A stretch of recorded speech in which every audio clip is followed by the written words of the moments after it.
19 फरवरी को एआईएमआईएम प्रमुख असदुद्दीन ओवैसी टोंक जाएंगे। ओवैसी के दौरे की तैयारियों का जायजा लेने पार्टी के स्टेट कन्वीनर जमील खान आज टोंक पहुंचे और कार्यकर्ताओं से बातचीत कर एक प्रेस कॉन्फ्रेंस की।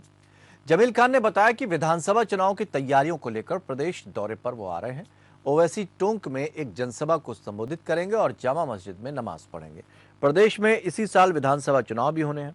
ऐसे में बीजेपी, कांग्रेस के अलावा दूसरी पार्टियां भी अपनी अपनी तैयारियों में जुट गई हैं। ओवैसी की पार्टी प्रदेश में 30 से 40 सीटों पर अपना प्रत्याशी उतारेगी। इसको लेकर पहले सदस्यता अभियान चलाया गया। प्रदेश भर में 1 लाख से ज्यादा सक्रिय कार्यकर्ताओं के साथ पार्टी विधानसभा चुनाव में उतरेगी। टोंक का दौरा बेसिकली हम लोगों ने इसलिए किया है, ये प्रेस कॉन्फ्रेंस भी इसीलिए रखी गई है क्योंकि बैरिस्टर असदुद्दीन ओवैसी साहब जल्द ही टोंक आने वाले हैं। उसकी तारीख की घोषणा करनी थी हमें, जो कि 19 फरवरी को होगा असद साहब का दौरा यहाँ। सबसे बड़ा मुद्दा तो यही है, प्लस जो हमारे कार्यकर्ता हैं उन सब से भी यहाँ का फीडबैक लेना था कि यहाँ किस तरह के काम चल रहे हैं, क्या प्रोग्रेस है। आने वाले असद साहब के दौरे को लेकर कुछ मुलाकातें करनी थी, कुछ लोगों से तैयारियां करनी थी, वो सब के लिए आज यहाँ इकट्ठे हुए। और रूप नारायण हमारे सहयोगी इस खबर पर हमारे साथ जुड़े हुए हैं। रूप, टोंक पहुंचने की बात यहां पर कही जा रही है असदुद्दीन ओवैसी की।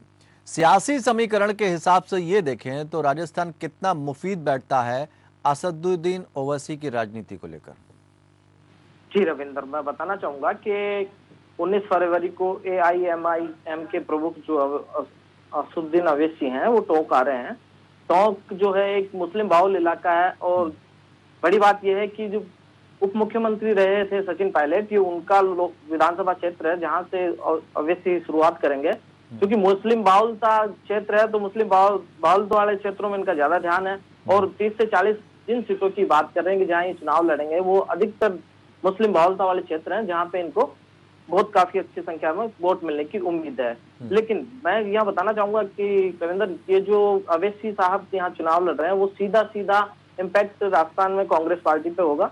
कि कांग्रेस पार्टी का जो वोट बैंक है वो कहीं ना कहीं खिसकेगा और इसका सीधा सा फायदा भारतीय जनता पार्टी को होगा। आज का कन्वीनर जो इस पार्टी के जमील खान है, उन्होंने बताया कि विधानसभा क्षेत्र की तैयारियों को लेकर हम लोग यहाँ आ रहे हैं और टोंक में वो आम सभा को संबोधित करेंगे। लेकिन रूप, आपने बताया कि सचिन पायलट का ये इलाका है, इतना आसान होगा असदुद्दीन ओवैसी के लिए उस इलाके में सेंध लगाना? नहीं, देखिए रविंद्र, यहाँ सीधी सी बात है कि ओवैसी 30 या 40 जिन सीटों पे चुनाव लड़ रहे हैं वहां पे मुझे नहीं लगता कि वो जीतने के प्रयास में होंगे। उनका प्रयास तो ये रहेगा कि जैसे भी हो अपनी पार्टी को यहाँ एंटर कराएं। राजस्थान में एंटर कराने के बाद जो मत प्रतिशत उनको मिल रहा है, वो जो मत प्रतिशत है वो कांग्रेस को सीधा सीधा नुकसान है। कहीं ना कहीं भाजपा को सीधा सीधा सा फायदा मिलता हुआ नजर आएगा ओवैसी की यहाँ आने से। ठीक है, वो यानी नुकसान वोट कटवा के तौर पर वहां मौजूद रहेंगे। आप बने रहिए हमारे साथ रूप नारायण, हम आगे भी अपडेट आपसे लेते रहेंगे। लेकिन फिलहाल एक यहाँ पर मुहिम शुरू कर रहे हैं, सदस्यता अभियान चलाया गया, उसके बाद अब वहां पर टोंक पहुंचकर संबोधित करेंगे और